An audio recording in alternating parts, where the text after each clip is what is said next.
자, 안녕하세요. 북소원 카페 여러분. 자, 오늘은 이제 그 경기도 합격자 서브노트 이제 강의를 이제 하는 첫 시간입니다.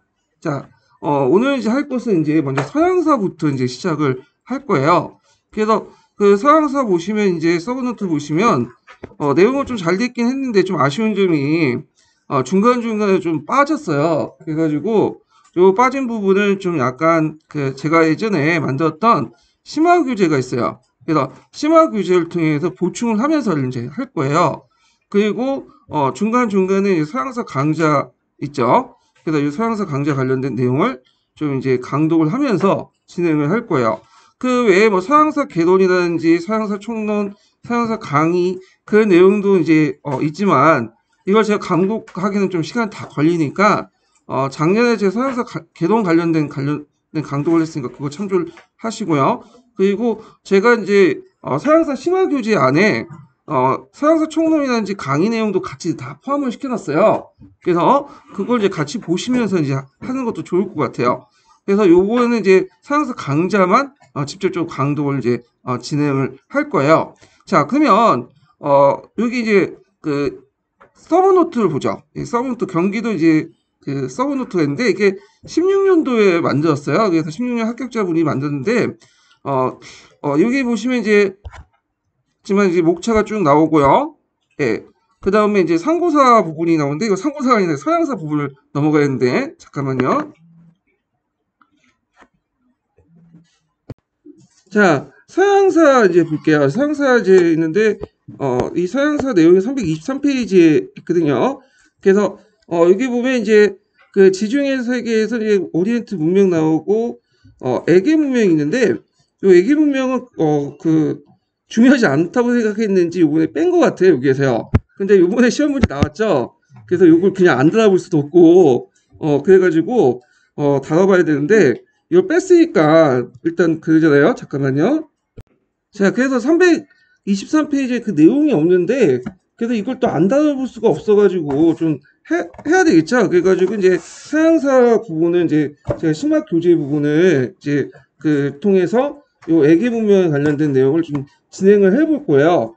그래서 이제 여기 서양사 심화 교재를 이제 좀 볼게요. 16편 이제 제가 예전에 만들었던 서양사 심화 교재인데요. 자, 여기 이제 쭉 보면 고대 그리스 문화 부분 있죠. 그래서 에게 문명 관련된 내용을 제가 정리를 쭉 했어요. 그래서 요걸 보면서 이제 진행을 하기도 하죠. 이번에는 에게 문명을. 자, 그 에게 문명 보면 이제 그 성격은 청동기 해양 문명이다. 예, 청동 해양 문명이고 가두기적인 어떤 성격을 가지고 있다. 그래서 오리엔트 문화를 그리스에 전달하는 전달 초기 그리스 문화 발달에 크게 공헌을 했고요. 그러다 보니까 어떤 성격을 가지고 있냐면 그 당시 오리엔트 문화와 초기 그리스 문화를 동시에 가지고 있는 것이 에게 문화의 특징이에요. 자, 그래서 에게 문화는 크게 이제 세 가지로 나누죠. 뭐 크레타 문명하고 미케네 문명, 그 다음에 이제 트로이 문명 이렇게 이제 세 가지로 나누는데 여기에서 이제 크게 이제 중요한 문명은 크레타 문명하고 미케네 문명이에요. 그래서 보통 이제 크레타 문명을 정기 문명이라고 하고 그 다음에 미케네 문명을 이제 후기 문명 이렇게 나눠볼 수 있는데 자 여기 크레타 문명의 시작점이 BC 3000년으로 되어 있지만 책마다 이건 좀 달라요. 어떤 책은 BC 2500년으로 되어 있고 이렇게 있지만 결론적으로 BC 1400년에 크레타 문명이 멸망하고 무슨 문명으로 넘어가냐면 미케네 문명으로 이렇게 넘어가요. 이건 나중에 좀 얘기를 할게요. 그러면 이 에게 문명을 발견하는데 이제 공헌했던 사람들 좀 보면요. 요번에도 이제 시험 문제 나왔던 것이 이건데 첫 번째 큰 공헌했던 사람이 그 술레이만이라는 사람이죠. 그래서 우리가 이제 술레이만은 이제 뭘로 유명하냐면 오디세이와 일리아드 읽고 그게 이제 신화가 아니라 어떤 역사적 사실을 반영한다. 해서 트로이 문명을 발견했던 사람.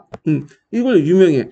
원래 이제 술레이만이 발견된 트로이 문명은 그 트로이 전쟁하고는 좀 관련 없는 좀 약간 그 아래층에 관련된 문화 유적지지만 하여튼 트로이란 그 트로이 전쟁이 단순히 역사적인 신화적인 어떤 존재가 아니라 역사적으로 존재했던 그런 그 사건이었다 이런 걸 이제 밝혀냈던 사람이고요. 그 다음에 이제 에반스라는 사람이 있어요. 이 에반스는 이제 쿠노스토스를 발견했죠. 요번에 시험 문제 나왔죠. 이 쿠노스토스.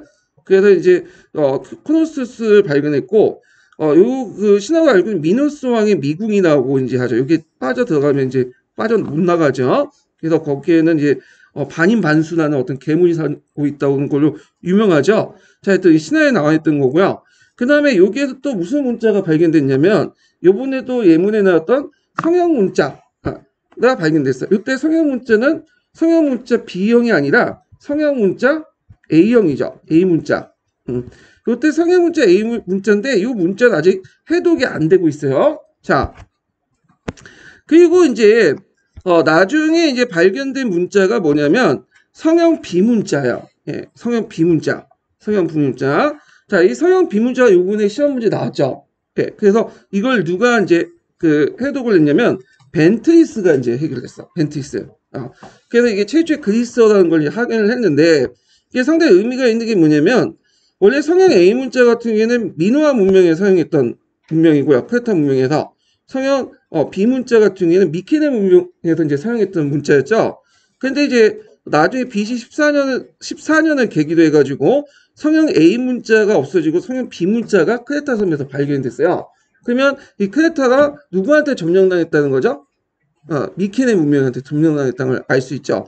자, 하여튼 이 성형 B 문자를 발견함으로써 그 당시에 이제 사회 경제 구조 같은 것들을 좀 파악할 수 있었다. 예, 이렇게 이제 기억을 해주시면 될 것 같아요. 자, 그러면 미노아 문명을 이제 먼저 볼게요. 미노아 문명은 특징이 전제 왕권적 특징이 같고요. 코노소스 궁전 유명하죠. 이번에 시험 문제 나오고 대표적인 유적지고 해상 무역이 발달하고 밝고 생동적인 문화를 가지고 있었다. 예. 그리고 성형 A 문자를 사용했다가 나중에 그 성형 B 문자를 사용했는데 이게 이제 미케네인의 이제 크레타 지폐하고 연결돼 있다. 이렇게 좀 보시면 될 것 같아요. 자, 경제사회적으로는 해상무역과 재정일치적 관료제였고요.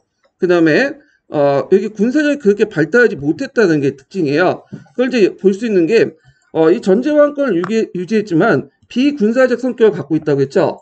그러니까 이제 심을 통해서 이게 뭐냐면 통치를 하는 게 아니라 어떤 평화적인 어떤 교섭이라든지 여러 가지 종교라든지 문화적 권력 이런 등등을 통해서 그 당시 크레타에 있는 크노소스의 도시국가가 바로 크레타에 있는 여러 그 뭐냐면 도시국가를 지배하는 방고했다. 그러니까 심에 의한 통치가 아니라 이런 다양한 군사적인 외에 다양한 어떤 문화적 통치를 했다. 이렇게 좀 기억을 해두시면 돼요. 그러다 보니까 이제 이 그 미노아 문명의 특징은 남성적인 게 아니라 상당히 여성적인 특징을 갖고 있다는 게 좀 특징이에요. 그래서 이제 뒤에 있는 그 미케네 문명하고의 상무적 그 문화적 특징하고 좀 다른 특징을 보이고 있죠.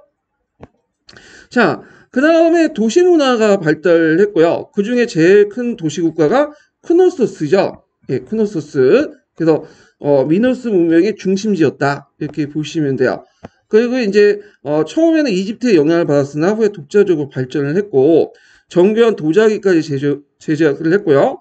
그리고 정교한 금은세공, 크노소스 궁전이 유명하고 그리고 요번에 이제 시험 문제 나왔던 것이 궁정의 프레스코 벽화죠. 이 프레스코 벽화라는 것은 이제 그 앞에 해치를 해가지고 거기에 그림을 그리는 기법인데 거기에 그려져 있는 것을 이제 보고 그 후대 그 역사가들이 파리의 여인이라는 별칭을 붙여줬어요. 이거는 이제 요번에 기출 예문에 나왔던 거죠. 자, 그래서 이제 이런 내용들이 있다는 걸 좀 기억을 해두시고요.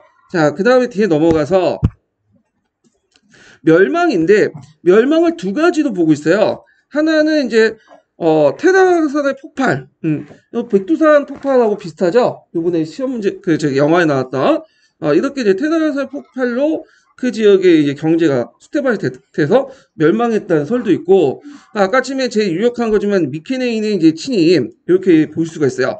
원래 미케네인 같은 경우에는 크레타 문명의 영향을 받았죠. 그래서 성장을 해가지고 결국에는 크레타 섬을 점령했다. 그래서 성상 A 문자에서 뭘로 바뀌었다? 성형 A 문자에서 성형 B 문자로 바뀌었다라는 게 보통 통설이에요. 통설. 네.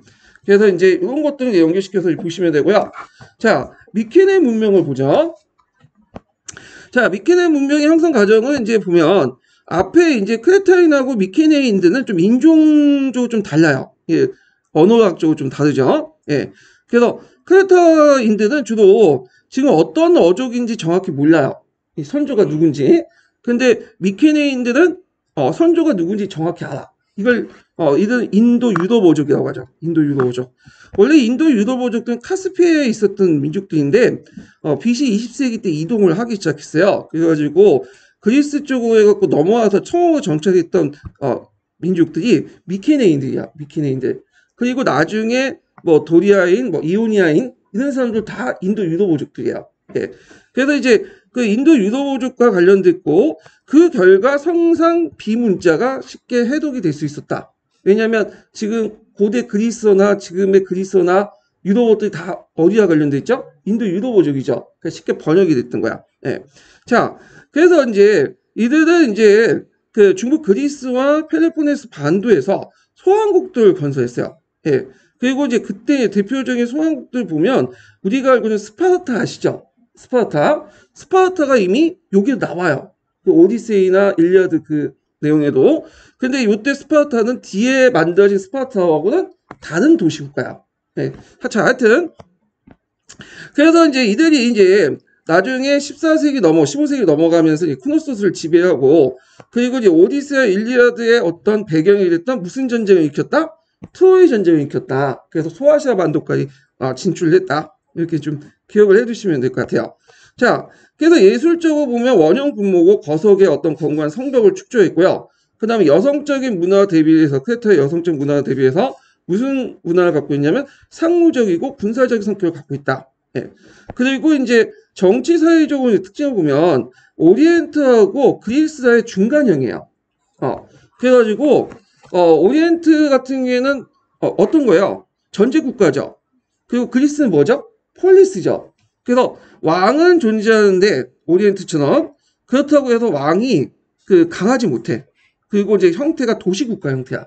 그래서 중간 형태를 가지고 있다. 이렇게 이제 보시면 돼요. 그래서 왕권의 강도가 오리엔트와 그리스의 중간 정도의 단계였고요. 그리고 이제 이런 내용들을 가지고 있다는 걸 좀 기억을 해두시고 요 관련된 내용은 어디에 있냐면 여기 이제 주에 보면 서양사 강의에 있어요. 서양사 강의. 예. 그래서 서양사 강의 뭐 요즘에 가끔씩 나오긴 하는데 여기 이제 읽다가 이제 보고 싶으면 서양사 강의 내용을 이제 찾아가지고 보셔도 되고 제가 그 밑에다 다 달아놨어요. 그 내용을요. 그래서 요걸 읽어가지고 이제 이해를 하시면 될 것 같아요. 시간 관계상 요거 뭐 하나하나 구체적으로 설명을 안 드릴게요. 예.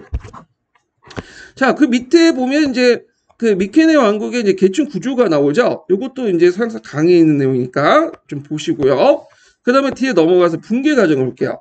자, 붕괴는 여러분도 알다시피 BC 1200년경에 붕괴가 됐어.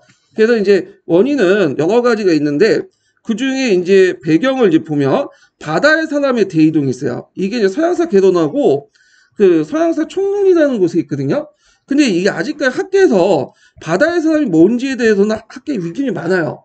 근데 일단은 BC 12세기 때 이 바다의 사람들이 대이동하면서 그 당시 동부 지중해 지역, 그 오리엔트 지역에 큰 변화가 일어나. 그 대표적인 게 이제 뭐냐면 이 미케네 왕국이 붕괴됐던 거, 분명히. 그 다음에 또 여러분들 잘 알다시피 시타이트 있죠? 이 시타이트 제국도 누구한테 멸망을 했냐면 이 바다의 사람들한테 대이동 때 멸망했어요. 그래서 시타이트가 멸망하면서 각지의 이제 오리엔트에 뭐가 전파됐냐면 철기 문화가 전파됐어. 원래 이제 시타이트가 철기만 딱 철기 제조 기술을 이제 자기만 가지고 있었고 전파를 안 시켰거든요. 근데 이제 이들이 멸망하면서 그 기술자들이 주변 국가들 가면서 철기 그 문화를 전파시킨 데 큰 역할을 했다.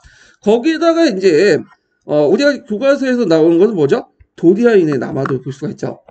이 도리아인들은 미케네인들하고 같은 뭐냐면 인도 유럽어족들이에요. 그러니까 우리가 미케네인들, 도리아인들 뭐 다르게 보고 있는데 이오니아인들 다 똑같은 인도 유럽어족 계통이야. 다만 미케네인들이 좀 더 빨리 내려왔고 나중에 누가 내려온 거죠?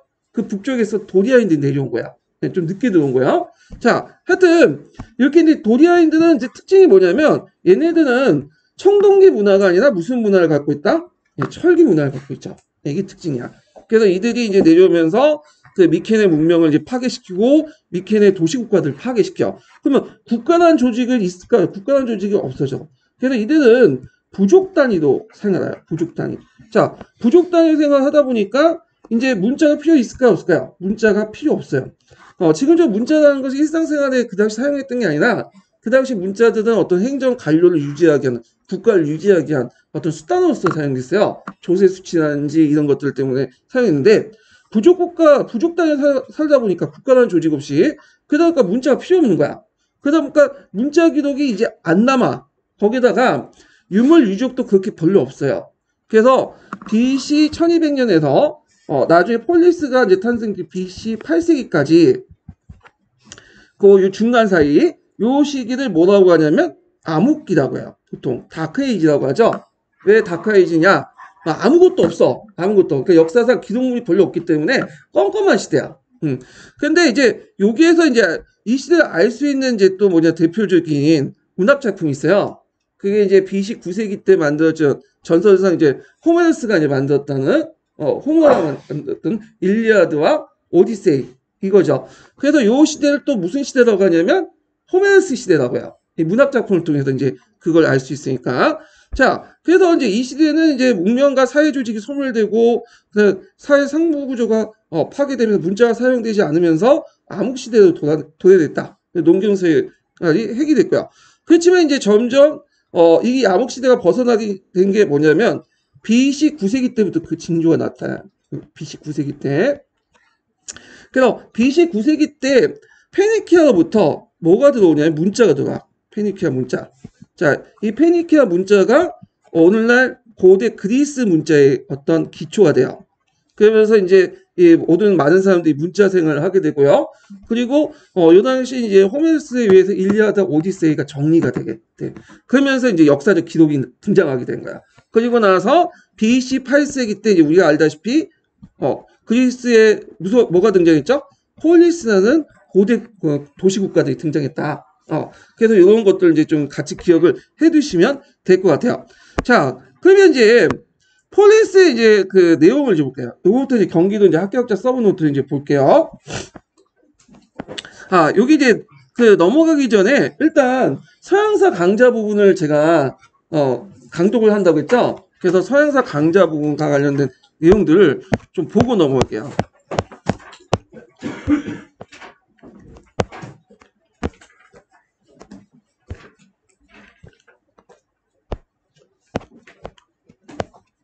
자, 서양사 강좌 여기 보시면 이제 제가 여기 PDF판으로 이렇게 만들어놨어요.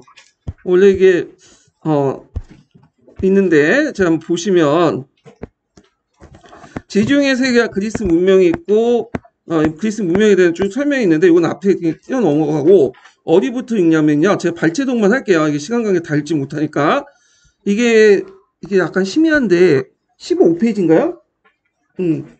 15페이지 펴보세요. 자, 거기 위에 이제 고대 그리스 역사의 시계 구분이 좀 나와요. 보이시죠? 예, 여기부터 이제 마지막 단락부터 볼게요. 자, 고대 그리스의 세계 역사는 크게 나누어 크레타 문명. 아이고, 이것도 늘려줘야죠. 예. 자, 여기 보면 이제 크레타 문명이 있고, 미케네 문명이 있고, 암흑기, 상고기, 그 다음 고전기, 이렇게 5개의 시기가 있어요. 그래서 앞에서 이제 살펴봤던 것이 크레타 문명과 미케네 문명, 그 다음 암흑기죠. 다크에이지까지 여기고, 그러면 이제 상고기하고 고전기는 어떤 시기냐? 헬레니즘 시대도 있네요. 예. 하여튼 상고기와 고전기는 이제 어디에서 구분하냐면 페르시아 전쟁 이전까지의 문화를 상고기라고 해요. 상고기. 그러니까 우리가 이제 크리스텐네스는 어디에 속한 거죠? 상고기에 속하는 거예요. 상고기. 그 다음에 고전기는 어디에 속하냐면 요 당시 이제 페르시아 전쟁 이후부터 그 뭐냐면 그 예전에 한번 시험 문제 나왔죠. 카이로레이아 전투. 네, 카이로레이아 전투. 그래서 카이로레이아 전투에서 그 뭐냐면 BC 338년까지 여기가 고전기야. 네, 고전기. 그래서 요때 우리가 페리클라스 시기에 속한 거는 어디냐면 고전기에 속하죠. 네, 아테네가 이제 번성해서 그 쇠퇴할 때까지. 그래서 이제 있고 이 카이로레이아 전투 같은 경우에는 이제 뭐로 유명하냐면 예전에 한번 시험 문제 나왔는데 필리포스 2세하고 그리스 연합군이 싸우다가 필리포스 2세가 이겼죠. 그래서 이제 그리스가 이제 뭐냐면 연합체제가 붕괴됐는데 이건 의미가 뭐냐면 그 고전기에 에서 헬레니즘 시대에 넘어가는 어떤 중요한 전투기도 하고 고전기의 마지막 그 결정적인 전투기도 하고 그 다음에 폴리스를 기본 정체로 하고 있는 뒤에 나오지만 일단 적어 놓을게요. 자, 폴리스를 기본 정체로 하고 있는 고대 폴리스의 멸망 이렇게 볼 수 있어요. 고대 폴리스의 종말 뒤에 있어요. 그래서 폴리스를 기본 정체로 하고 있는 고대 폴리스의 종말. 그래서 만약에 카이로네아의 전투의 의미를 쓰시오. 정치적 의미를 쓰면 어떻게 되겠어요? 폴리스를 기본 정체로 하고 있는 고대 폴리스의 종말 이렇게 쓰시거나 아니면 고종기의 종말 이렇게 쓰시면 되겠죠. 예, 그래가지고 두 가지 의미가 있다는 걸 좀 기억을 해두시고요. 아마 이제 학교에서 이 전투를 상당히 중요시 여기는 것 같아요. 그래서 서유 있는 그 서양사라는 책이 있는데 거기 관련된 서유도 있거든요. 한번 읽어보세요. 예. 자, 그러면 이제 에게의 문명을 이제 볼게요. 자, 에게의 문명은 그리스의 청동기 시대에서 그 에게를 중심으로 발달된 크레타 문명과 미케네 문명을 가리킨다. 자, 이들 문명의 존재와 구체적인 내용은 19세기 후반에 이후에야 고고학적인 발견에 의해 알려졌다. 크레타 문명은 크레타를 중심으로 BC 2500년, 1400년 경 사이에 종속한 해상 문화를 말하고 그 에게의 최초의 문명이 크레타 문명을 건설한 자는 해상 활동에 능한 크레타인으로서 혈통상 그리스인과 다른 주민들이다. 아까 얘기했지만 이 크레타인은 지금 어떤 민족인지 잘 몰라요. 이 사람들은 인도 유럽어족은 아니에요. 이 사람들은요. 그러다 보니까 그들이 사용했던 성상 문자, 성형 A 문자는 지금 해독이 잘 안 돼. 자, 하여튼 크레타 문명의 대표적인 자료는 크노소스와 페스토스 궁전 유적과 성상 문자의 정토판이며 크레타 문자로 추정되는 성상 문자 A는 아직 해독되지 않아. 현재 소수의 고고학 자료를 통해서만 크레타 문명을 이해했다. 그러니까 크레타 문명은 문자를 통해서 이해하는 게 아니라 지금 남아있는 뭘 통해서 유물 유적을 통해서 이해를 되는 거예요. 자, 크레타 문명의 중심지 크레타는 정치에 통일되지 않았어요. 아까 여러 도시국가도 나눠져 있었고요. 또 발굴된 궁전의 구명과 장식, 물품들의 제작 수준을 고려할 때 지역별로 비교적 강력한 왕권이 유지되었고 화려한 그 궁중 문화가 번성한 걸 추정한다. 그래서 크레타에서 여러 도시국가들 중에 제일 큰 도시국가는 뭐라고 했죠?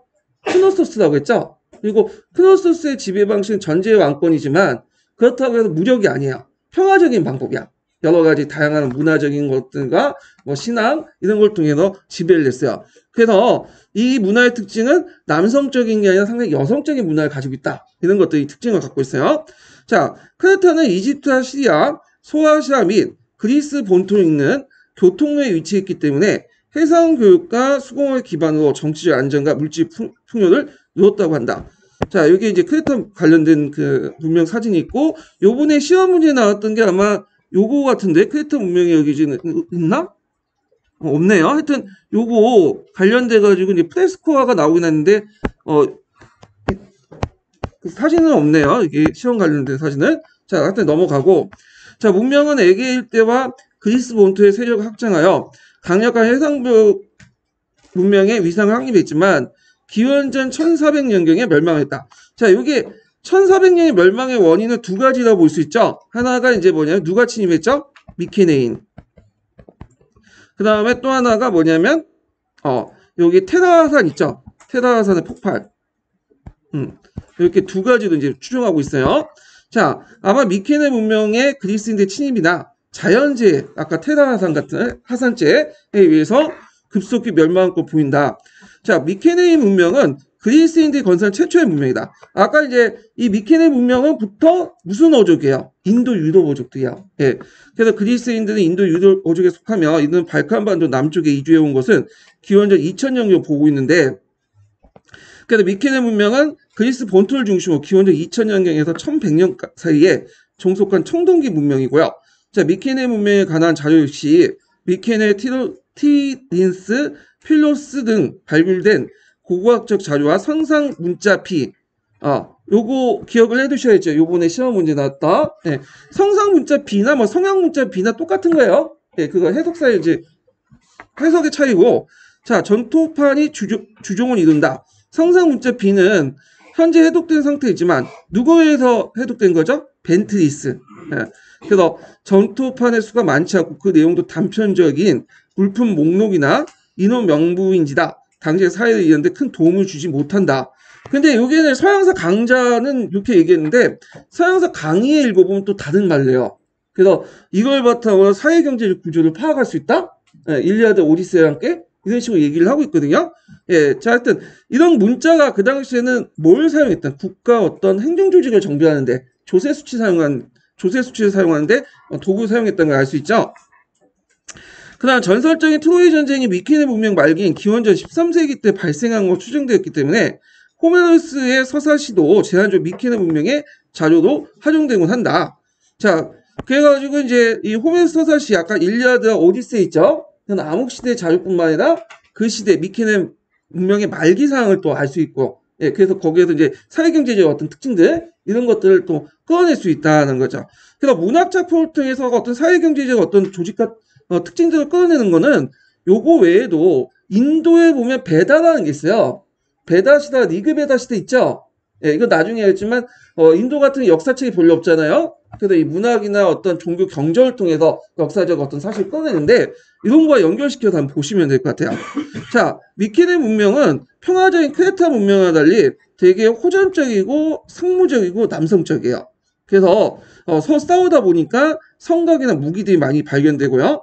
전쟁과 사냥을 주제로 한 모사들이 적잖이 남아있었다. 아마 정복자인 그리스인과 선주민 사이의 어떤 충돌, 그다음 크레타 문명의 세력 대결, 그리고 정착 과정에서 그리스 간의 어떤 내분 등 폭력적 양상을 낳을 걸 보인다. 자, 미케네 문명 하에 그리스 세계 역시 정치로 통일되지 않았고 다수의 지역 국가들이 성취와 궁전을 갖춘 채 서로 분리되어 있었다. 규모가 큰 성취와 무덤들, 울품 및 인원 명부의 존재는 이들 지역 국가의 통치 세력에 상당한 권력을 부를 지니고 있음을 말해준다. 자, 그러다가 이제 호메로스 서사시에서 미케네가 중요한 위치를 차지하고 있기 때문에 미케네 문명이라는 이름이 불려지긴 했지만 실제로 미케네가 중심지 역할을 했는지 확인되지 않는다. 자, 이건 또 미케네 문명의 중심지에 대한 어떤 다른 의견이죠. 자, 미케네 문명 전성기에는 에게 쪽의 세력 확대여 크레타에 이뤘지만 점차 쇠퇴해 기원전 1100년경에 멸망했다. 예, 그래서 기원전 1200에서 1100년 이렇게 이제 보시면 돼요. 그래서 이제 미케네 멸망의 원인 중에 제일 대표적인 우리가 알고 있는 도리아인들의 침이고 아까 침에 말한 것처럼 동부 지중해의 민족 이동, 그 아까 얘기했죠. 바다의 민족, 우리가 이제 잘 모르는 그 민족의 이동에 의해서 추정된다 이렇게 보고 있어요. 그래서 미케네 문명 멸망의 그리스 세계는 3세기 동안 이른바 암흑기가 찾아왔다. 자, 이 시기에 미케네 문명이 파괴된 후 혼란과 무질서한 상황이 계속됐기 때문에 전반적인 생활이 피폐해짐을 볼 수 있다. 그런 중에 암흑기는 그리스 세계로 들어온 도리아인가 종전의 주민의 이동과 정착에 반복하면서 새로운 문명을 준비하고 있었다. 자, 이렇게 해갖고 이제 그 암흑기까지 이제 쭉 살펴봤고요. 자, 그러면 이제 다시 경기도 서브노트를 이제 넘어가죠. 자, 경기도 서브노트에 보시면 이제 그 폴리스의 탄생이 나와요. 폴리스의 탄생은 이제 시기주 BC 한 8세기 정도 이렇게 보고 있는데, 그러면 이제 두 가지 설이 있어요. 그 대표적인 설이 뭐냐면 집주설이야. 예. 집주설이라는 건 뭐냐면 이게 서양사 개론에 있죠. 그래서 이제 도리아족이나 소아시아 선주민들, 되게 이제 이오니아 계통의 이제 사람들이죠. 자, 위협으로부터 스스로 지키기 위해서 그 세계에서 4개의 부족이 지리 군사적 요충 중에 모여서 도시를 형성해요. 그래서 보통 폴리스는 세계에서 4개 부족에 의해서 구성이 돼. 이건 뭐 대표적인 게 아테네 같은 경우는 4개 부족으로 구성되죠. 그래서 그 도시를 중심으로 주변의 총략들이 모여 하나의 독립국가를 만드는 게 폴리스예요. 그래서 일종의 요새를 중심으로 아크로폴리스를 중심으로 한 군사적 공동체다. 그래서 보통 그 폴리스 같은 경우에는 되게 이제 정형적인 폴리스는 도시가 있고 도시 주변에 뭐가 있죠? 농촌으로 구성돼 있어. 농촌으로. 예. 자, 근데 이건 전형적인 그 폴리스고요. 실제 그 폴리스는 그 이거 외에도 다양한 형태가 있어요. 예. 그런데 이제 그 외에도 농촌만 구성되어 있는 폴리스가 있고 도시만 구성되어 있는 폴리스도 있고 등등이 있는데 여기에서 이제 그 우리가 이제 서양사 개론에는 그렇게 돼 있는데 보통 그 강자에서는 또 다른 식으로 얘기를 해요. 강자 견해를 좀 보면 이 폴리스 집주술에 의해서 이제 형성된 것은 폴리스라고 하고 우리가 이제 서양사 개론에서는 농촌만 구성된 폴리스도 있다고 했죠. 예의적으로. 근데 이걸 뭐라고 얘기하냐면 그 에토노스라고요. 에토노스. 에토노스. 그래서 이 에토노스는 중심 도시가 없는 부족 연합체? 그래가지고 일종의 농촌으로 구성된 여러 그 부족들로 구성된 것을 에토노스 해가지고 폴리스와 다른 어떤 국가 형태로 보고 있어요. 부족 국가 형태로. 그러면 이제 요 관련된 내용을 좀 약간 서양사 강좌 부분에서 읽고 넘어갈게요. 자, 몇 페이지 펴보시냐면 19페이지 잠깐 펴보세요. 그 마지막 단락.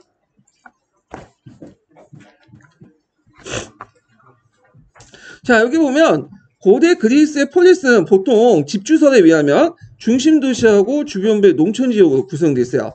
그래서 우리가 알고 있는 아테네나 뭐 스파르타나 다 이런 형태의 어떤 도시국가죠. 자, 그리스에선 중심 도시가 없는 국가들이 존재했는데 그것은 폴리스와 구분돼서 에토노스가 간다. 여기 있죠. 요거 명칭 좀 외워두시는 것도 좋을 것 같아요. 에토노스. 시험 요즘 어렵게 내면 이것도 낼 수 있어. 서양사 강좌에서. 자, 그럼 에토노스의 정의가 여기 쭉 나오는데, 자, 에토노스는 중심 도시가 없는 부족 연합체로서 부족들의 개별적인 독립성과 부족 연합적인 통합적인 유대가 공존하는 체제다. 네, 이게 에토노스에 대한 설명이에요. 그래서 예를 들어 우리가 뭐 5부족 국가 부여 있죠. 그 고구죠. 이런 식의 초기 국가 형태 이렇게 볼 수 있는데, 자, 근데 이 반면에 폴리스나 도시 국가들은 중심 도시가 정치, 종교, 사회 중심지 역할을 하면서 인근 지역을 하나의 국가로 통합하는 체제다. 그래서 폴리스는 주로 그리스 본토의 남부와 중부 지역, 소아시아 해안 지역으로 분포되어 있고, 에토노스는 그리스의 본토의 북부 지역에 분포되었다. 그래서 그리스의 폴리스 체제는 기원전 8세기, 7세기에서 식민활동을 통해서 흑해 연안과 이탈리아, 시칠리아 등지에서 확대됐고, 고종기에는 그 수가 500개 이상이었다. 그러니까 고종기라는 것은 페르시아 전쟁 이전이죠. 네. 그러면 왜 식민활동이 이루어졌는가? 이걸 봐야 되는데 이건 뭘까요? 제일 중요한 게 인구의 증가야. 자, 인구의 증가가 이루어지니까 그 많은 인구들을 폴리스에서 먹여 살릴 수 없죠. 좁은 데서. 그럼 어떻게 돼요? 두 가지 방법이 있어요. 자, 하나가 뭐냐면 방출이에요. 그래서 이 방출은 어디에 되냐면 이제 그 대표적인 식민도시를 이제 하는 거죠. 그래서 이들 식민도시로 해갖고 지중해 연안 지역에 식민도시가 만들어지고, 이들 식민도시 같은 내륙까지는 들어가지 않아요. 왜 내륙까지 들어가면 토착인데 반발이 크니까 되게 해안에 거점을 만들어서 모시와 거점 통해서 교육을 통해서 이제 하는 거야. 그래서 상공업이 발달하죠. 식민도시가 발달되면서 상공업. 그래서 식민도시와 그 모시의 교육을 통해서 상공업이 발달된다. 자, 이런 것들이 나중에 이제 그 아테네의 여러 가지 어떤 그 변화, 사회경제 변화를 불러일으키고요. 이건 나중에 좀 얘기하고요. 자, 그 다음에 또 하나가 이제 인구 증가의 두 번째 경우 어떻게 해결하냐면 정벌이야. 그래서 대표적인 국가가 어떤 나라죠? 스파르타죠. 스파르타는 옆에 나라 치잖아요. 그 대표적인 게 이제 그 옆에 있는 메세니아, 두 번에 걸쳐서 메세니아 평원을 지배를 해서 이들을 뭘로 삼아요? 노예로 잡죠. 헤로튼. 네, 그래서 그 땅을 나눠 갖는 그런 식으로 해결하려고 했어요. 네, 두 가지 경우가 있는데 대개 보면 그 방출 형태가 많아요. 방출해서 식민도시를 만들어가지고 거기에서 이제 교육을 통해서 상공을 발달시키는 그런 형태가 있었다. 이렇게 좀 기억을 해두시면 돼요. 그래서 이 식민활동을 통해서 흑해 연안과 이탈리아, 시칠리아 등지도 확대되었고 그 고종기에는 500개 이상으로 추정되었다. 자, 폴리스는 영토가 작은 소규모 국가였다. 그리스의 지형상 넓은 영역 국가가 등장 어렵기 때문에 산지와 계곡, 해안, 그리고 도서 지역의 조그만 국가들이 독립적으로 등장했다. 대부분 폴리스는 시민수가 5,000명을 넘지 못했고 그리스의 대표적인 폴리스였던 아테네, 스파르타, 시라쿠사 같은 폴리스는 예의적으로 큰 도시국가였다. 그래서 그리스의 폴리스는 되게 인근 지역의 영역을 확대하지 않고 시민권을 적극적으로 개방하지 않겠다. 이게 뭐하고 다른 거죠? 로마하고 달라. 로마 같은 경우에는 세계제국으로 되면서 이 시민권을 자기 정복민들에게 전차적으로 분배를 해줬죠. 개방을 했잖아요. 근데 이제 이렇게 아테네나 스파르타고는 시민권을 제한을 해. 그러다 보니까 팽창을 못해. 한계가 있어. 이 시민권 제한이. 그래서 이제 소고스 폴리스의 특성을 후대에도 계속 유지되었다. 이렇게 이제 보시면 될 것 같아요. 자, 그래서 이제 이렇게 해서 이제 있고, 그 다음에 그 뒤에 잠깐 이제 보면 뭐가 있냐면, 다음 주 넘어가서 마지막 그 단락을 보면 뭐가 나왔냐면, 그리스의 이제 뭐냐면 이건 좀 뒤에 얘기해야 되겠네요. 참주정 얘기할 때 좀 얘기할게요. 그 뒷장은 다시 이제 거기가죠. 경기도 합격자 써놓고요. 자, 거기에 이제 폴리스의 특징은 그냥 각자 보세요. 이거는 그냥 고등학교, 중고등학교 지식이니까 넘어가고 거기 밑에 라의 폴리스의 발전 이렇게 좀 볼게요. 자, 아까 이제 도시가 건설됐다고 했죠. 그래가지고 두 가지 경우가 있다고 했죠. 정벌, 그 다음에 방출. 정벌의 대표적인 케이스가 스파르타. 방출해가지고 도시국가를 만들었던 그 케이스가 아테네. 이렇게 있는데, 자, 배경을 보면요. 인구의 증가, 그리고 농민층의 토지 갈망, 해상무역을 확대하는 욕망. 그러면서 이제 곳곳에 신민도시를 건설했고, 그래도 이제 사회경제적 변화를 보면 신민시와의 접촉이 빈번해지에 따라 해상무역이 왕성해지고 본토의 상공업이 발달돼, 화폐경제가 발달되고, 그래서 대표적인 계기가 됐던 게 화폐경제가 발달됐던 배경이 됐던 게 BC 7세기 니디아로부터 화폐가 전해져. 자, 요게 니디아라는 나라는 나중에 이제 기타사 할 때 했지만, 니디아는 어떤 나라죠? 우리가 아시아가 망할 때 4개의 나라로 나눠지죠. 그 중에 소아시아에 있었던 나라가 니디아야. 근데 이 니디아에서 처음으로 이제 뭘 사용했냐면 화폐를 사용했어. 뭐 금화나 은하 이런 것들을 화폐를 사용했고, 이것이 나중에 이제 아테네에 영향을 미치게 되죠.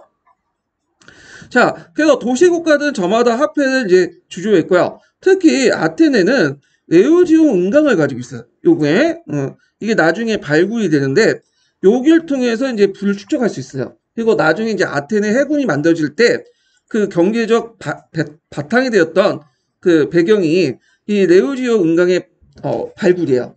그래서 그건 뒤에 얘기했지만 하여튼 그거에서 이제 캐치한 은하를 통해서 강대한 해군력을 구축했다. 네. 자, 그 다음에 상공의 발달은 농업에도 영향을 미쳤어요. 자, 이거는 부정적인 영향이야. 이것 때문에 여러 가지 문제가 있는데, 먼저는 사회경제적 변화도 아까쯤에 이제 그 상품화폐 경제가 발달되면서, 그러면 어떤 문제가 있을까요? 계층의 양극화가 일어나요. 양극화. 그래서 상품화폐 경제를 바탕을 통해서 부의 성장한 부민들이 등장을 했고, 근데 이에 반해서 상품화폐 경제를 통해 소외된 계층들이 등장하죠. 그 대표적인 계층들이 뭐냐면 소농민들이야. 그 당시. 그럼 소농민들이 왜 소외됐냐면, 자, 상품화폐 경제가 발달되니까 일단은 부민들이 돈을 이제 많이 벌잖아요. 그러면 이 사람들은 어떻게 될까요? 대토지 소유자인 변신을 하게 돼요. 예. 그리고 귀족들과 함께. 그래갖고 이제 그 당시 대토지 소유자인 부민과 귀족들이 이제 그 당시 그 소농민들에게 여러 가지 빚을 빌려주고 여러 가지 채무를 떠넘기고 그들을 이제 채무를 못 갚으면 어떻게 되죠? 그들의 땅을 뺏어 대토지를 만들어. 거기에다 이제 올리브나든지 이런 것들을 이제 상품성 작물을 재배를 해요. 그러면서 대부분 이제 예전에 소농민들, 자연 농민들은 뭘로 이제 전락을 하냐면 소작농이나 농업 노동자가 전락을 하게 돼요. 그래서 상품화폐 경제가 발달되면서 돈 있는 자들이, 국민들이, 귀족들이 대토지 소유자가 되면서 소작농과 농업 노동자로 이제 그 소농민들을 전락을 시켰다. 사회적 양극화가 일어나죠. 그 다음에 또 하나의 문제점은 뭐냐면 정치적 변화인데, 자, 정치 군사적 변화인데, 잠깐 보면, 자, 여기에서 이제 문제는 뭐냐면 해상 모형의 상공을 발달을 통해서 선박 소유자나 상인, 도자기 제조업자, 직물 제조업자 이들이 이제 부와 이제 힘을 증가시켰죠. 자, 이들은 도시 평민들은 지지층의 귀족들이 정치 권력 독점한 걸 불만을 느껴. 그 원래 초창기 때 아테네의 정치 형태는 뭐였어요? 귀족정이었죠. 그래서 이들이 불만을 하고 이제 지juk 정치를 도전하게 되는데 그 밑바닥에는 무슨 변화가 있냐면 그 밑에 보시면 알겠지만 군사적인 어떤 변화가 있었죠. 군사적 변화. 자, 예전에 한번 시험 문제 나왔던 건데 원래 초창기 때는 귀족들을 중심으로 한 뭐였죠? 기사 계급, 기사들이었죠. 기사는 말을 타고 이제 싸우는 거예요. 기마병, 기병 중심이었는데 나중에 이제 뭘로 바뀌냐면 중장보병으로 바뀌어요. 중장보병. 네. 그래서 중장보병은 부유한 평민들을 중심으로 무장을 하죠. 그래서 중장보병에 뭐가 나오냐면 팔랑크스제가 나오죠. 팔랑크스. 밀집 대형 형태. 그래서 여러분들 이제 영화나 이런 걸 보면 잘 보시면 이제 대열을 맞춰가지고 긴 창을 가지고 한 발 한 발 나가는 그런 형태가 이제 등장하죠. 그러면서 종전의 기병 중심의 어떤 군사 전략에서 이 팔랑크스제로 바뀌게 돼요. 예.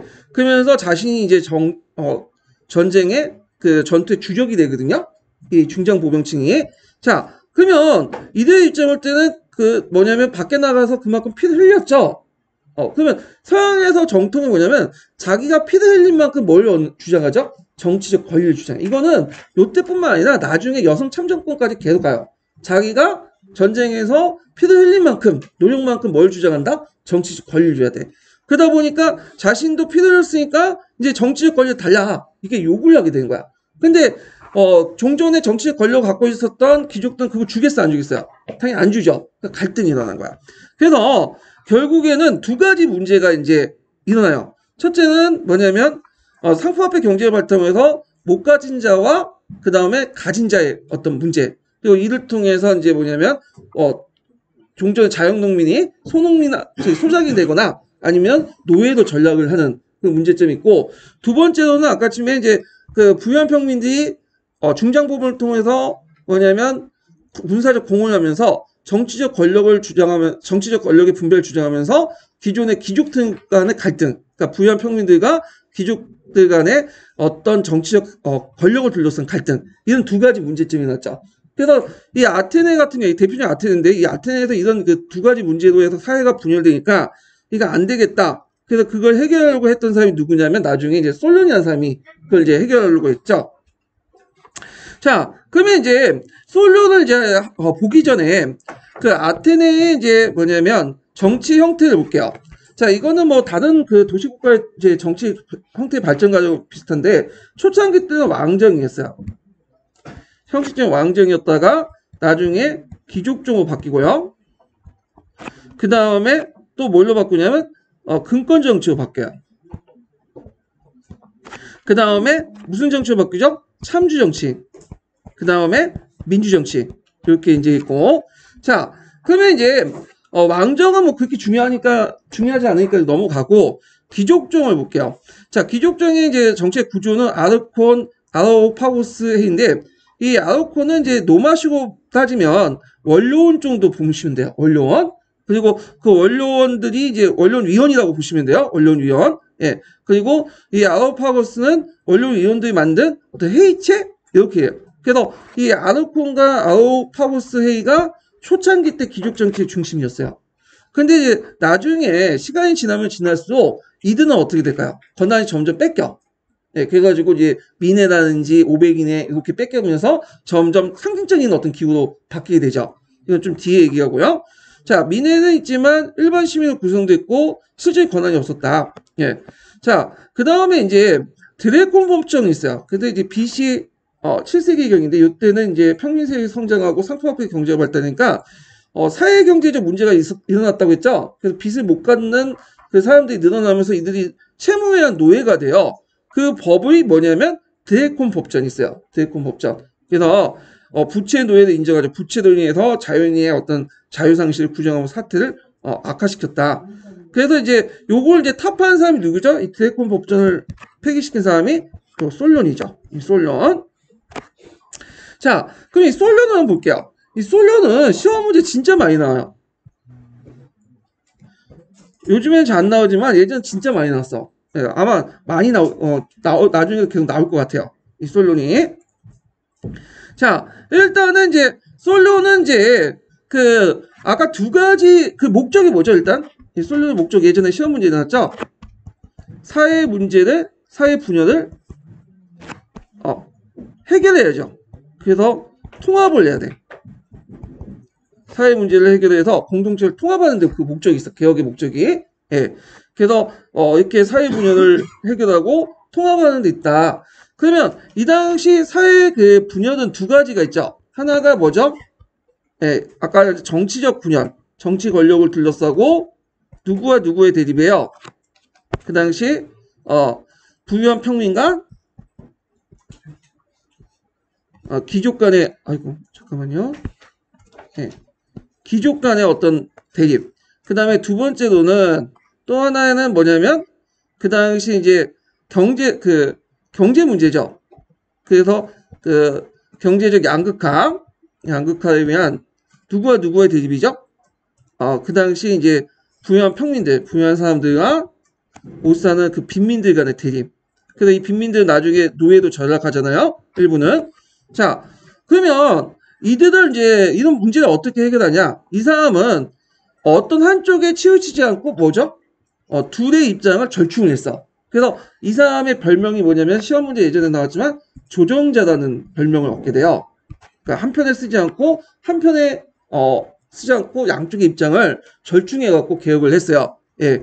자, 그래갖고 이제 먼저 경제적 양극화를 어떻게 하느냐 이런 부유한 평민과 빈민들의 문제들 요게 이제 보면 부채를 말소시키고요. 기존에 부채로 인한 노예가 된 자유민들 해방을 해.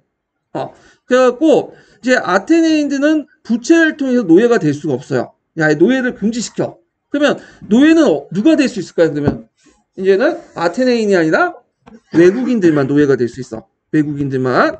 이제 아테네인들은 부채를 통해 노예가 되는 것을 안 돼. 그래서 이제 임신 저당을 금지시켜 부채로 임신 예속화를 중지시켰다. 그래서 이제 빈민들의 입장을 좀 들어줬고, 그 다음에 부유한 사람들 이제 뭐냐면 입장을 들어서 상공을 장려하고 어떻게 상품화폐 경제인 올리브 재배, 포도 이런 것들 권장했어요. 올리브나 포도는 이게 황금성이 있거든요. 그러니까 시장에 잘 팔리는 거예요. 근데 너무 요런 데에 치중하다 보니까 이제 아테네의 농업 구조의 취약성이 등장해 나중에. 뭘 되면 뭐 올리브와 포도나 이런 것들을 주시고 먹을 수 있어요? 없죠.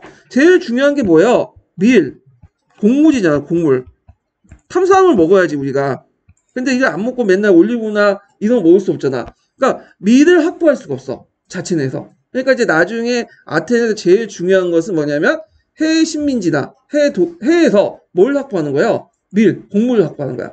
그래서 나중에 스파르타가 그걸 노리고 이 곡물선을 끊어버리니까 나중에 어떻게 펠로폰네스 전쟁에서 아테네가 큰 타격을 받았던 것이 그 배경이 되는 거죠. 자, 그 다음에 이제 두 번째 문제가 뭐냐면 정치적 권력을 둘러싸고 부유한 평민과 누구의 갈등이죠? 귀족 간의 갈등이죠. 이거 어떻게 이제 해결하냐?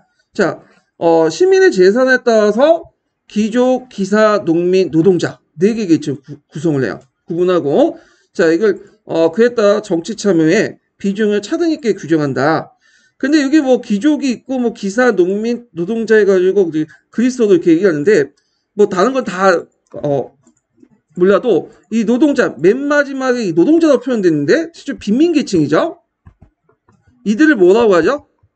테테스. 이것만 좀 기억을 해서 테테스. 왜? 예전에 기출문제 언급했기 때문에. 테테스. 그래서 그 4개 구분하고 그에 따라 정치 참여의 비중을 차등 있게 규정한다. 그래서 아르콘과 아우파고스에는 상위 2개 계층에 한정하고요. 최하층이 민회에 참석한 권리를 주고 시민법정에도 계층의 구분 없이 추천을 참석할 수 있도록 한다. 이렇게 이제 있는데 이렇게 이제 시민의 권리를 그 재산 소유에 따라서 차별하는 것을 우리가 이제 알다시피 금권 정치라고 하죠. 자, 그래서 이제 있고 그 다음에 또 하나가 이제 뭐냐면 사백인회예요. 사백인회. 사백인회. 그래서 이제 원래 아테네가 몇 개로 구성돼 있죠? 4개 부족으로 구성돼 있죠. 각각 100명씩 뽑아가지고 400인을 이제 만들어요.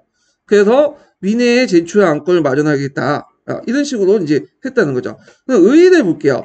자, 요거는 개론하고 이제 강의 있는 내용들을 이제 좀 적어 놓은 것 같은데, 경제적으로 보면 공동체 내부의 지배 예속 관계를 소문하면서 새로운 전설, 팔라크스제가 요구하는 공동체 의식을 강화시켰다. 왜냐하면 서로 노예고 주인이고 이런 식으로 이제 계층 간에 어떤 갈등이 있으면 이게 팔라크스처럼 밀집 대형처럼 서로 간의 어떤 유대감을 통해서 전술 형태를 펼쳐야 하는 그 형태가 안 되겠죠. 그러니까 서로 일체감을 유지하기 위해서는 어떻게 돼요? 이런 걸 없애야 되잖아요. 자, 그래서 이제 있고, 하지만 이때 이제 필요한 예속 노동의 공급을 주로 밖에서 찾아야 돼. 그래서 뒤에 얘기했잖아. 페리클라스나 뭐 이렇게 아테네 민주주의 정치는 그 밑바닥의 노동력은 누구의 노동력이에요? 노예 노동력이잖아. 자, 노예들은 어디에서 공급받을까요? 해외에서. 그럼 해외에서 공급받으려면 계속 해외에서 어떻게? 계속 정보를 내겠죠. 그러니까 아테네가 어떻게 제국주의해야 되는 어떤 바탕이 되는 거야. 예. 자, 그다음 정치적으로 정치와 재산을 연결한다는 점에서 근권 정치고, 귀족적으로 유지하면서 하층층의 불안정하게만 정치에 참여한다는 데서 길을 열어줬다. 참여하는 길을 열어줬고요. 그 다음에 귀족과 평민층 간의 어떤 갈등을 조절한 것이었기 때문에 이를 뭐라고 한다? 조정제라고 한다. 그런데 한계도 있어요. 일단 모든 사람에 의한 그 개혁은 모든 사람부터 만족을 얻을 수가 없어요. 이건 지금도 마찬가지죠. 그러다 보니까 솔론의 개혁은 귀족이나 평민 그 어느 쪽도 만족시키지 못하고, 따라서 귀족과 평민은 대립과 분쟁이 재발되었다. 이런 것도 좀 같이 기억을 해두시면 될 것 같아요. 예. 자, 그러면 여기에서 좀 이제 서양사 이제 강좌를 좀 한번 읽어볼까? 아까 아침에 읽으려고 했던 거. 자, 서양사 강좌에서 제가 뭘 읽으려고 했던 거는, 뭘 읽으려고 했냐면, 그 당시 이제 솔론의 어떤, 그 정치와 관련돼서, 이렇게 했는데, 이 솔론의 정치에 대항해서 나중에 누가 등장했죠? 페이시스타투스가 등장했죠. 그러면 이 페이시스타투스는 어떤 식으로 이제 개혁을 이제 하려고 했는가? 그 개혁의 주체와 그 개혁의 주체들이 어떻게 형성됐는가를 좀 읽어볼게요. 그게 이제 몇 페이지에 있냐면, 아이고 이게 몇 페이지야? 20페이지에 있어. 20페이지. 예, 20페이지부터 이제 그 마지막 단락부터 읽어볼게요. 자, 그리스의 많은 폴리스들은 초기에 귀족정 체제를 유지했다.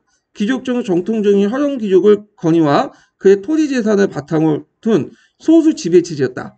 근데 기원전 8세기 후반에 7세기 때 그 지중해 일대에서 그리스 폴리스의 신민운동이 활발하게 전개됐다. 당시 폴리스들은 인구 증가와 토지 부족을 해소하기 위해서 시민단의 일부를 해외에 파견한 신민시를 세웠다. 신민자들은 파견된 모씨와 신민시 사이에 지속적인 유대관계는 유지하지 않았지만 신민운동 자체는 그리스 교육을 촉진하는 데 크게 기여했다.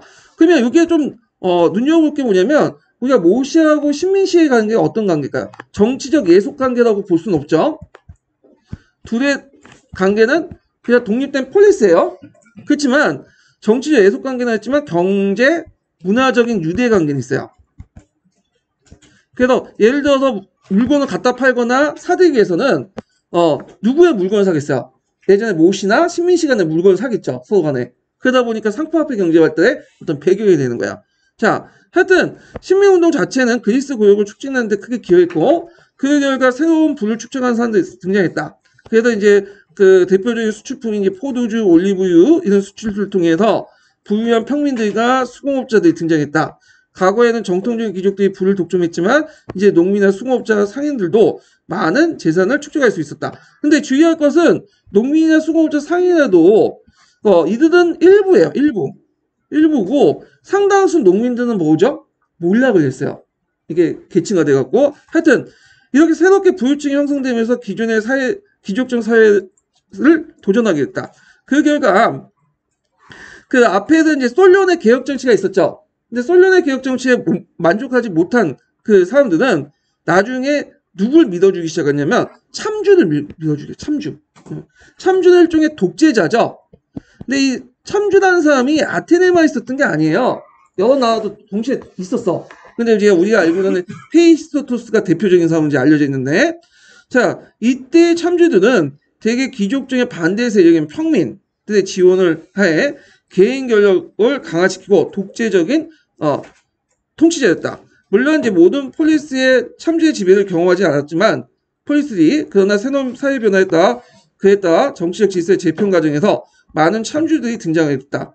그래서 콜린토스의 키세도스, 시키오의 클레이스테네스, 아테네의 페이시스토스가 대표적인 참주였다. 그래서 이 참주정의 어떤 그 배경에서 상품화폐 경제 발달이 있었고, 이 상품화폐 경제 발달을 통해서 새로운 계층들이 이 참주정을 지지해줬다. 이렇게 이제 볼 수가 있어요. 자, 그래서 있는데 요거는 좀 약간 서기와 좀 다른 관점이죠. 왜냐하면 이제 다른 책에서는 참주정을 지지했던 사람들이 어떤 사람들이에요? 부유한 계층이 아니라 빈민층이죠. 예. 그런데 이제 여기에서는 좀 약간 다른 관점에 서술돼 있어요. 그래서 이제 참주정 할 때 좀 얘기하지만 좀 약간 배치된 관점이 상사 관점이 있다, 강자 있다 이렇게 좀 보시면 될 것 같아요. 근데 제가 이제 문제를 낼 때는 요 관점보다는 좀 개론이나 그 교과서 관점에서 낼 것 같아요. 빈민 위주로. 예, 그렇지만 이렇게 나와 있으니까 좀 한번 읽어본 거고. 자, 그 다음에 이제 그 다시 경기도 이제 합격자 서브 노트를 이제 좀 볼게요. 자, 아까 읽었던 이 페이시스토투스를 이제 볼게요. 예, 여기 있는데 요거는 이제 있는데 이게 내용이 좀 약간 부실해가지고 제가 그 이거는 심화 규제 내용을 좀 보고 넘어갈게요.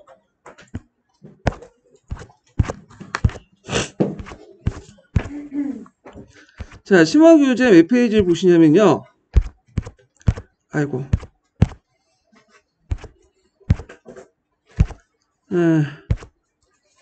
여기 있네. 21페이지 펴보세요.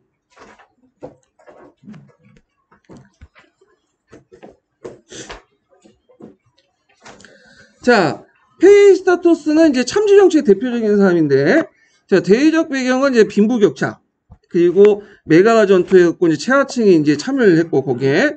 자, 개혁의 목적은 중소농민층 육성과 시민공동체 의식, 그래서 최하층을 이제 지지한 거예요. 이래서 최하층들에게 뭐냐면 귀족들하고 부유한 평민들이 가지고 있는 땅들을 누구한테 나눠주는 거야? 이 빈민들에게 나눠줘요. 그래서 이들을 뭘로 육성시키려고 했냐면 중소농민층 육성시키고 시민공동체 의식을 강화시키려고 했어. 왜냐하면 부유한 평민들은 전 인구의 해봤자 몇 퍼센트야? 1%, 2%야. 이거는 근데 대부분 빈민은 98%, 99%야. 그러니까 얘의 논리는 모든 사람들에게 다 잘해주는 게 아니라 한놈만 패는 거죠. 누굴 패요? 부유한 평민들과 귀족들을 패가지고 그들이 가지고 있는 재산들 다 누구한테 몰빵을 시켜주는 거야. 빈민들의 몰빵을 해. 그래서 빈민들의 어떤 정책 지지를 받는 거야. 그래서 이들의 경제적 향상을 노리고 쪽수의 논리죠, 일종의. 예. 자, 내용을 보면 자기들에게 반대했던 귀족들 다 추방하고요. 그 다음에 있는 사람들이 가지고 있는 토지를 다 빈농들에게 분배를 내고 상공을 장려하고 은강을 개발하고 시민들의 세금을 부담을 감소시키고요. 그다음 선원과 상공계층 복리를 증진하고 뭐 시민에 위한 제도 개선, 공공 토목 사업 이런 것들 하죠. 그 예전에 한번 시험 문제 나왔던 게 뭐냐면 그 파나탄이 이게 발음이 잘 안 되는데 아테네이와 디오니시아. 예. 그래서 아테네이와 디오니시아를 국가 종교체 축제로 장려했다. 그러니까 민간에 했던 것을 이런 두 가지 축제를 이제 국가적 종교 축제로 장려함으로써 민중들의 어떤 지지를 끌어들이려고 했어. 이게 예전에 11년 기출문제에 나왔던 거야. 이게. 그래서 이 페이시스토스의 어떤 독재는 그냥 무력으로만 했던 게 아니에요. 폭력이 아니라 계몽주의적 어떤 성격이 가지고 있다. 그래서 오늘날 말하면 그 박정희 시기에 무슨 독재냐면 개발 독재? 이거 비슷해요. 자, 그리고 이제 원정을 이제 했는데 트라키아 방면을 진출하고 흑해로부터 식량 공급성을 확보하려고 했다. 왜냐면 트라키아나 흑해를 통해서 이제 식량을 확보하려고 했던 게 왜 그랬어요? 아테네 고질적인 문제가 뭐죠? 올리브나 포도나 이런 걸 갖다 팔다 보니까 먹고 곡물 같은 것들 키울 수가 없어. 그래서 그걸 확보하기 위해서 이제 했고요. 자, 의미는 귀족 지배가 동요하는 가운데 불만 세력이 비합법적인 무력을 사용해요. 정권을 장악해서 하는 형태였고 귀족 정치에서 민주 정치로 넘어가는 가도기 형상이었고요. 요건 아까 얘기처럼 아테네뿐만 아니라 전 그리스적인 형상이었다. 이렇게 보시면 돼요. 그렇지만 이제 이 페이시스토스까지는 나름대로 유지가 됐어. 근데 그의 아들이 이제 등장하니까 상당히 무능한 시피아스가 등장하니까 결국엔 클레이스테네스의 주도 아래 그 사람들이 쫓아낸 거야. 이 참주들을. 그리고 나서 이 크리스티네스가 뭘 하는 거죠? 예, 민주정치를 이제 실시하게 된 거죠. 자, 그래서 이제 이렇게 이제 받고, 자, 그러면 이제 크리스티네스를 이제 또 볼게요. 예, 자, 크리스티네스 같은 경우에는 이제 이거 좀 시간이 좀 된 것 같은데, 예, 2시 30분이니까 좀 쉬었다 갈게요. 이 부분은.